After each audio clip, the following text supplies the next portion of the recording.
the presidential election. Why was this? 2.4 million responses is more than a sufficient number of responses for a poll. The problem was the type of people surveyed. They were not representative of the US population.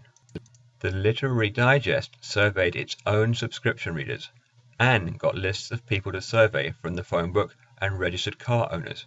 Why was this a problem? Why were these people not representative? I'll give you the problem with using their own readers. The Literary Digest's typical reader was part of the richer upper class of the US. Remember also that maintaining a magazine subscription in 1936 was a luxury many could not afford during the Great Depression of the 1930s. This should provide you some insight into the problem of surveying those listed in the phone book or with registered automobiles. This again revolves around money. Those with a phone or a registered automobile were again those from the richer upper class of the US. Remember, this is 1936, when many did not have cars, and smartphones, or indeed any phone, were not viewed as a right. If only richer Americans voted in presidential elections, the Literary Digest would have been correct. For better or worse, depending on your viewpoint, rich, middle class, and poor vote in presidential elections. So, who did win the election? Look at your dime and look at the head. Whose head is on the dime? This was the winner. I'll give you a hint.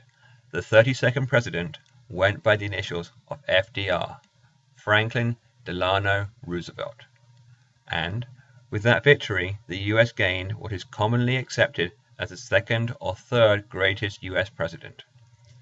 FDR won 46 out of the 48 states. Alaska and Hawaii became states in 1959. The response rate was also a concern in that only 24% of participants responded, and care should always be taken to consider if non-responders are different from responders. Who did predict the result correctly? Gallup, predicting the result to within 1%. This was done using only 50,000 responses, but these 50,000 were more representative and so more accurate. This episode is widely recognized as a turning point in public opinion research, as it led to improved polling. Bad sampling cannot be cured by increasing the size of the sample. This just makes things worse, as larger sample sizes makes the reader more confident.